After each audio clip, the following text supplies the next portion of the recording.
Thanks for tuning in today. We really appreciate you being here. We hope everyone's having a good day so far, and we wanted to send you lots of positivity and encouragement coming your way from us to you through the universe. I'm your host, Ryan X, and today we have guest hosting with us, Jen, and you're listening to the Contamination Morning Show, where we talk about real topics, giving you raw views, taking a look at both sides of the fence. Hey guys, super excited to be guest hosting today with Ryan. I want to thank all y'all for tuning in for this week's topic, which is the war on meth. I'm sure most of you know what meth is and probably have experienced it in some form or fashion, whether it be directly by being a user yourself or maybe indirectly by someone you know or know of. But then again, there might be some people who don't know much about the drug or maybe haven't experienced it at all. So let's talk about it a little bit.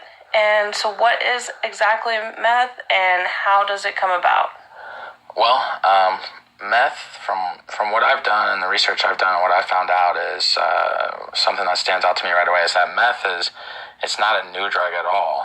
Something really interesting is that it was developed in the late 1800s and early 1900s, like first as an amphetamine, and then it was further developed into what we know now as to be methamphetamine. And it was used in World War II, actually, by the Germans in efforts to help keep their troops awake and stay alert for combat. Then meth continued to rise through the following decades, and now you may hear it be called on the streets by a variety of different names like ice, crank, chalk, and even the most common name, which is speed. Meth is not only sweeping our nation as of today, but becoming a worldwide epidemic, and it literally shows no signs of slowing down. This is not only a drug, but in my opinion, it is a potent poison that first acts as a stimulant, but then hooks you and can take down even the toughest and most disciplined of individuals. And I mean, that's crazy that you would say that, Ryan, because I've actually heard from people in my life that meth is known as the Superman drug. It's said to make people feel invincible, like they can do anything, making it the most addictive substance in the United States today. So the reason that this is so addictive comes down to sheer science itself.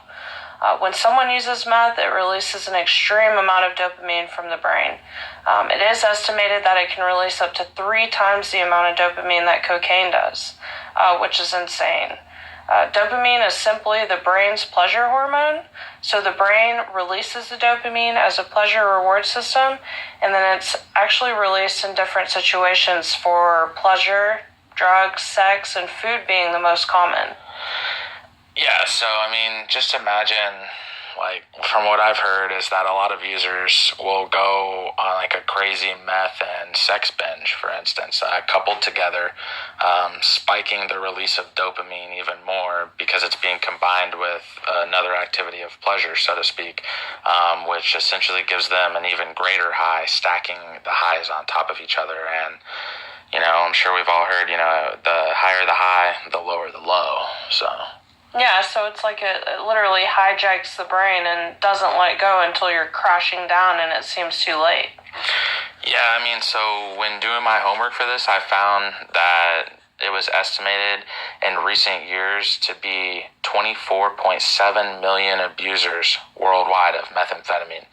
And sadly, I mean, the reach of meth extends way far beyond adults. I mean, it's estimated that 13 million of these users are only 12 years of age, and just over 500,000 of those are regular users, addicts, at only 12 years old.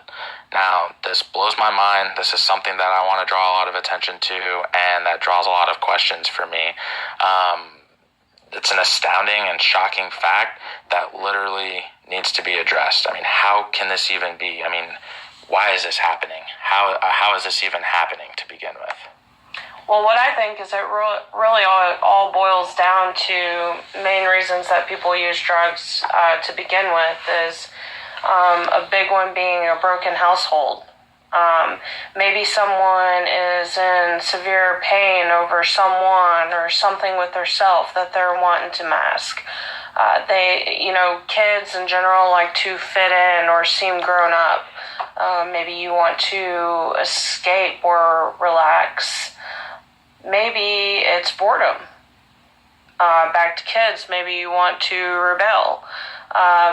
Biggest things that I feel like I see in life is people want to experiment. We're curious creatures. We want to see what new things are like. This goes into my own personal life with my own family, actually.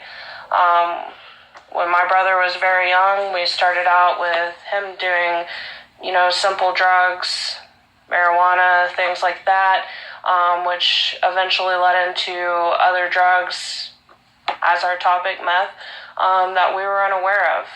And as of today, he is an avid meth user, along with my mother and stepfather as of today. It's been a very sad situation for my entire family. It's not a fun thing to go through for anybody. They're in and out of jail and prison, and it just leads you to a downhill road. It doesn't get you anywhere. And so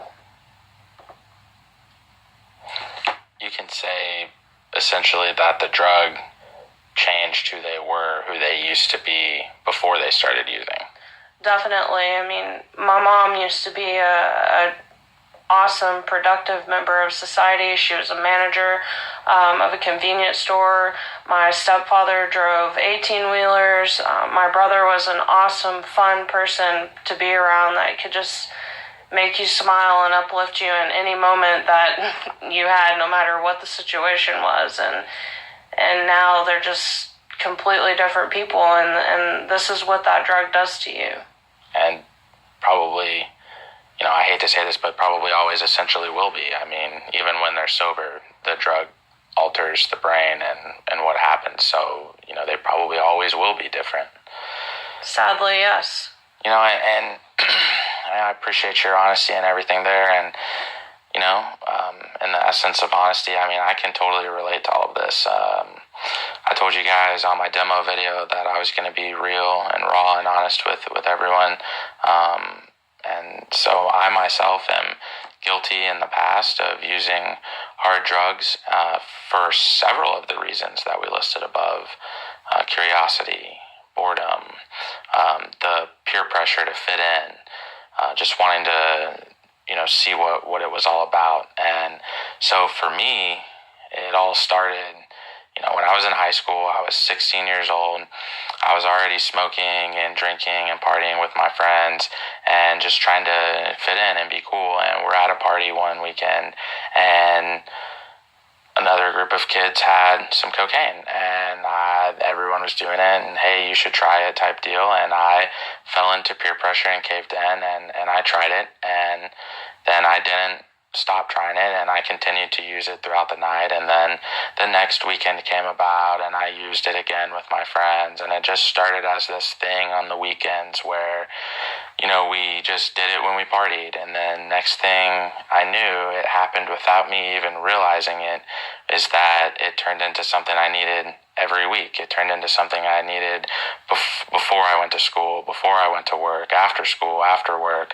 I needed it all the time, and I was starting to, be willing to possibly do things that I normally wouldn't have done to try to get my next fix, get my next high, and my mind wasn't in the right place. And for a while, I continued to be on the drug and off the drug, on the drug and off the drug. And this kind of roller coaster went on for a while.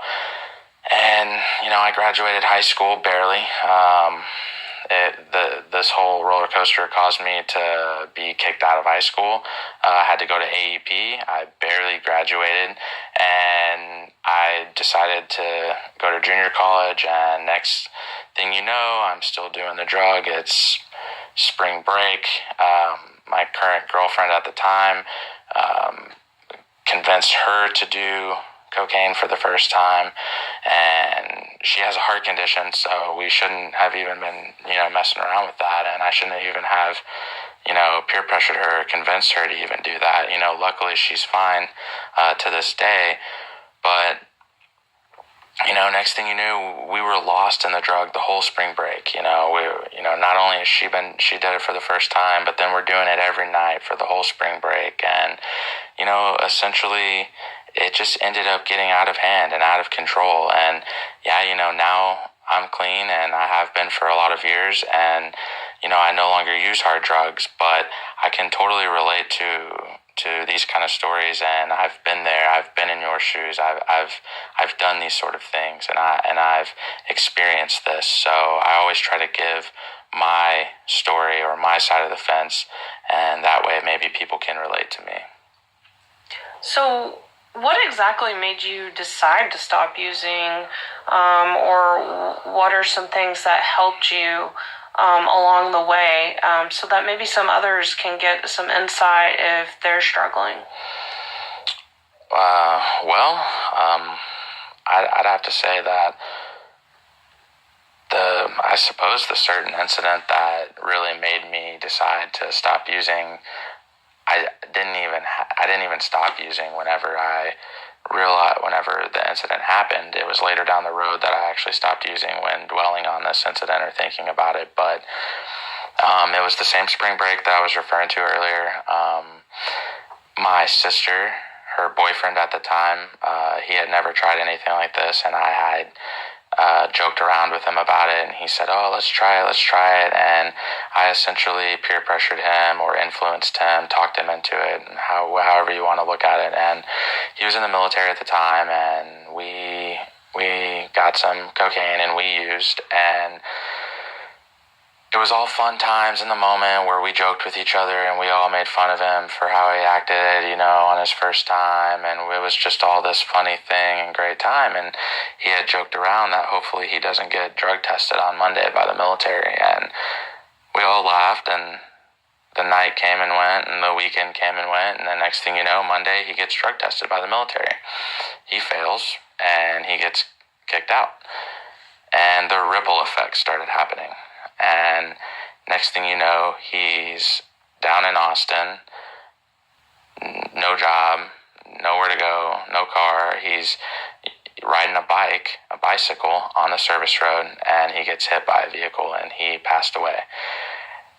And like I just said, with the ripple effect, I have to ask myself, and I have to live with the fact every day that he may not have been in that certain situation at that certain time had I not peer pressured him or convinced him or talked him into using cocaine that weekend or that night. And because it essentially ripple affected into him failing the drug test and getting kicked out of the military, and he ended up in Austin. And some people could argue both sides of the fence. They might argue that he would have done cocaine either way, and that something like that might have happened either way. But like I said, I have to live with that fact. I have to look myself in the mirror every day, and I have to wonder if it was because of me. And I didn't even stop using when that happened. I continued to use on and off and struggle with getting clean. And it was later on down the road when, dwelling on this fact and thinking about how the ripple effect can happen to anyone. Not if it can happen to him, it can happen to me. It can happen to anyone at any time. And that not only was I in, danger of losing my life of just a straight OD or overdosing, but also in various other ways that, I was beginning to learn based off of the stuff that I had been through. So with my wife's help, we decided to get clean, and we did, and we put it down, and we've never looked back since. Been clean for a lot of years. That's an awesome story and great insight to our viewers out here, Ryan. I thank you for sharing that. I'm sure that was a difficult situation and also difficult for you to talk about. Yeah, for sure. If any of you guys out there have friends or family that you're scared for, or you feel like may be on not only meth but any kind of drug for that reason, there are some signs to help you to look for in that particular person. Some biggest signs, in my opinion, would be paranoia or irritability in that person. People tend to think they see things. They tend to get very upset easily. Sleeplessness, you won't see them sleep a lot. Also, increased physical activity along with that sleeplessness. Those are three big things, in my opinions. Also, things that you can see would be dilated pupils. If you're seeing them not eat very much, they're heavy sweating, things of that are key things that you can see. Maybe some things that you are not able to see that they're experiencing are increased blood pressure and breathing rate, elevated body temperature, things of that nature. I mean, but these are just some of the signs, though, right? I mean, like, if someone's just experiencing like one or two of these symptoms, that doesn't necessarily mean that they're using meth or some sort of stimulant. No, exactly. I mean, these are only some of the signs. I mean, that doesn't, mean exactly that this person that you're worried about is on drugs. What the best thing to do is to talk to your friends or family or whomever it is that you're concerned with, open and honestly, and don't wait. The reason I say don't wait is because you don't want it to ever become too late. I mean, guys, listen to this. In 2014, over 3,700 people died from meth overdose, according to the CDC. Between 2014 and 2015 alone, overdose deaths in the United States rose to an estimated 19%, which is the largest ever spike in U.S. history. In Texas alone, nearly 3,000 people died from drug overdoses in 2017. So the two causes of fatal drug overdoses alone are from meth and cocaine. And so now, today, overdoses are now the leading cause of death of Americans under the age of 50. Wow. So, yeah, I mean, guys, this topic that we're talking about and all the stuff that we've touched base on it's just the tip of the iceberg when it comes to not only meth use but any sort of addiction, anything that anyone's addicted to, any stimulant, food, caffeine, sex. This is just the tip of the iceberg with any addiction. And speaking of that, I want to make sure I mention that just be on the lookout for not only some of the signs we were talking about earlier, but just maybe someone who's using a certain drug that's known to lead into methamphetamine use or a certain use of another stimulant, Adderalls, Vyvanse, maybe they're wanting to see what's next, see what's better, see what's harder, and, experiment a little bit more. And so just be aware of what your people are doing, what your friends and family are doing. And this has really been a heavy and deep topic like right off the bat, and I'm glad for that. I'm really hoping that we're able to draw some attention and awareness to just how serious the situation is. And I'm hoping that even if we're just able to reach just one individual today, or help just one person, that we're making a difference. I couldn't agree more. And having said that, if you or anyone you know is addicted to meth or any substance and are needing that help, please call the American Addiction Centers at 888-970-9169. If you need that help, please don't hesitate to call. Awesome. Thanks for sharing that. And I wanted to thank everyone again for tuning in today and being here for our first show. It really means a lot to us. And if you have anything that you'd like to comment on or add for today's topic, please feel free to send us a message or leave it in the comment section. We'd love to hear from you. And also, if you like this kind of content or you know anyone who may like this kind of content, please like, share, and subscribe. We'd really appreciate all the support we can get. And I wanted to thank our guest host again for today. Thanks for being here, Jen. We really do appreciate it. Yeah, definitely. And thanks for having me today, Ryan. I really enjoyed it, and I hope we were able to reach some people and have an impact. All right, awesome. Well, it's been real, everyone. And once again, I'm your host, Ryan X, and I'll catch you next time on the Cross Contamination Morning Show.